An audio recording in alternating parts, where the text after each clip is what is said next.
Training for freediving can be very tough. You're training for, a CO2 tolerance and things like that, so it can feel very painful at times.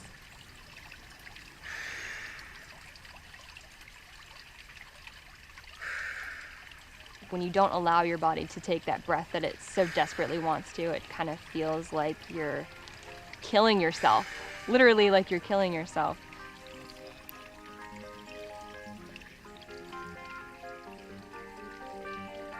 The more you do that, the more you suffer through that pain, the easier the dives are.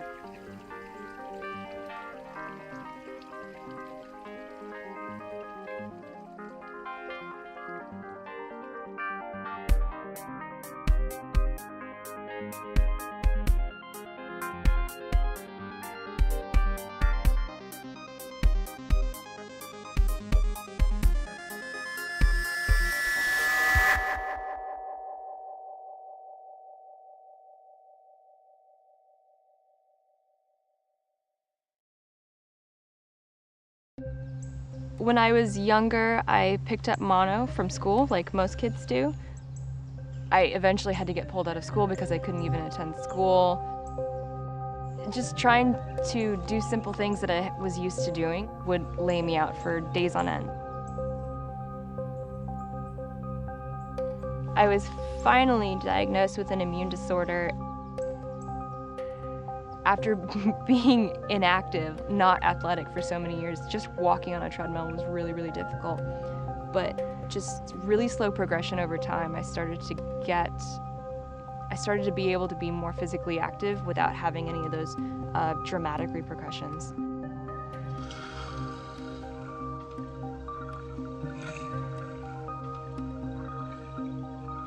I graduated in 2011 with my master's in architecture and started working with an architecture firm that was contracted by the military.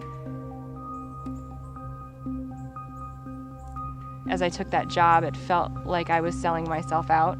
So it was very difficult emotionally for me, knowing that I was not passionate about what I was doing. Freediving kind of saved me. It was the only thing that I had to look forward to in terms of like some sort of a passion, because obviously my job was not giving that to me.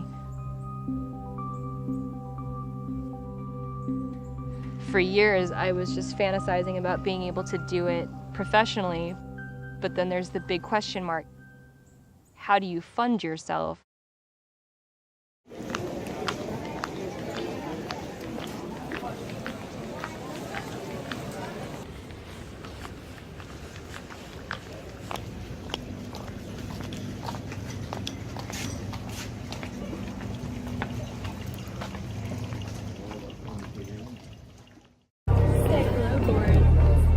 Hello there. Other than opening up kind of the obvious doors of traveling and meeting all these other incredible people that also love this sport, I've had opportunities to work with GoPro. Say hi, Kerry. I've gotten gigs as a model. So it's opened up a lot of doors for that kind of stuff, and I've met some really amazing people and been able to see some incredible things.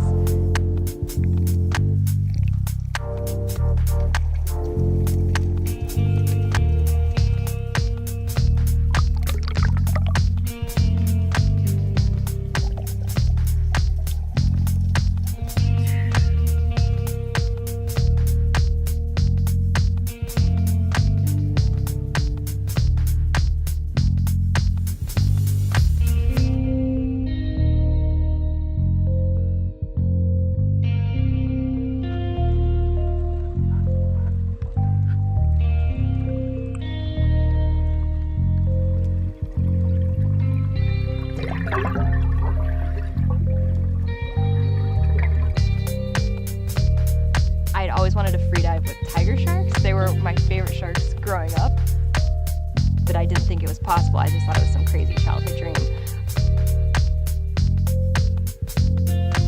So yeah, I didn't know it was possible without getting eaten until much later.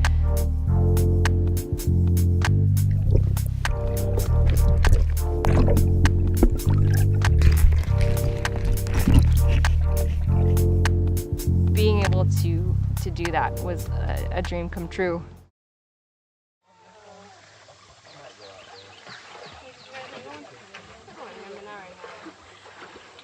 It wasn't until I went off to University of South Florida that there was a program on the Discovery Channel, and I think it was with Tanya Streeter, and I saw her gear. She was swimming around with no tanks or anything and kind of doing something that I'd always wanted to do.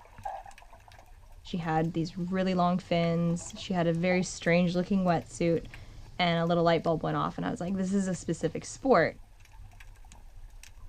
I don't know, it was just always something that I'd wanted to do. So when I'd seen that it was actually a sport, it was like, I'm dropping everything, I'll spend whatever money I have to, I'm doing this.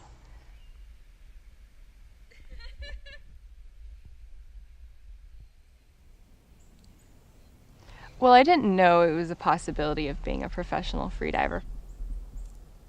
And it wasn't, I guess, until I saw other divers who were able to solely focus on, you know, the act of freediving, the act of competition, that I felt as though that is something that I would like to pursue. Keep hooking! Keep hooking! Keep hooking! Keep hooking! Keep hooking! Keep hooking! Keep hooking! Signal! Stay up! My first competition happened in 2011, and it was amazing. Meeting all of the people, I was completely hooked after that. It was unbelievable. And I was, I think, like a 35 meter diver. And every year since then, I've been competing.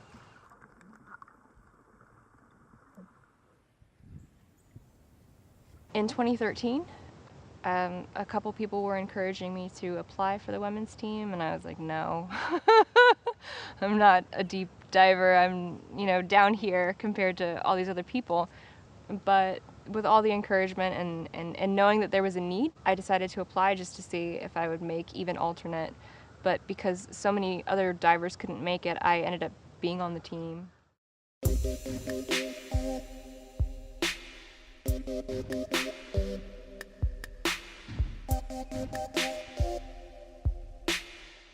If I was going to pursue this in a real way, give myself the chances that my body needed to actually get deeper, I was gonna have to take off much more time.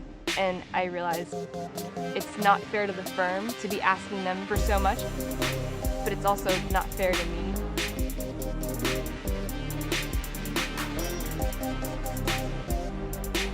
That was a struggle for many years going on in my mind. Making that decision to leave was scary. When I realized architecture was, at least for the time, was kind of going on the back burner, and architecture was my number one priority, I started to think more, you know, maybe I could start my own business, and what would that be? And I remembered the jewelry. This is my jewelry. Hey.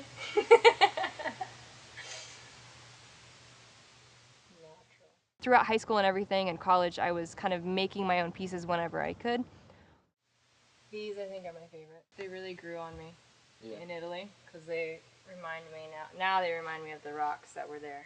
It was my hope that by launching a jewelry business, I would be able to make enough money to continue to freedive without having to work.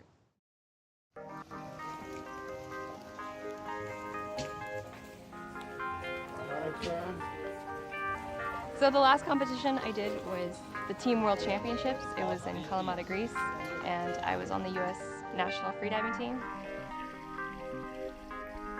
My goals going into that was to just do better than I did the last time, and I was able to do that. In terms of depth, I was able to go quite a bit deeper. So today was the first day of the Team World Championships, and we did constant weight dives, and I announced 65, and I made my dive.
I think taking a break from architecture and in order to,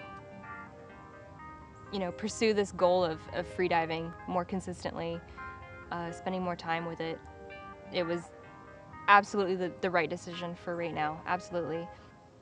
For a long time, I didn't realize how far I had come, honestly. To me, my life was just my life and it was normal. It wasn't until recently that I realized how much progress I had made. And it's I would have never expected to be where I am today as a child. Like when I was sick and could barely do anything, I could barely keep up with school. I definitely couldn't keep up with my friends. If you would have told me that I'd be a professional athlete later on in life, I would have laughed at you and been like, ha, that's a good joke. But with literally decades of just working at being able to be physically active again, it's brought me a really, really long way, and I'm really happy.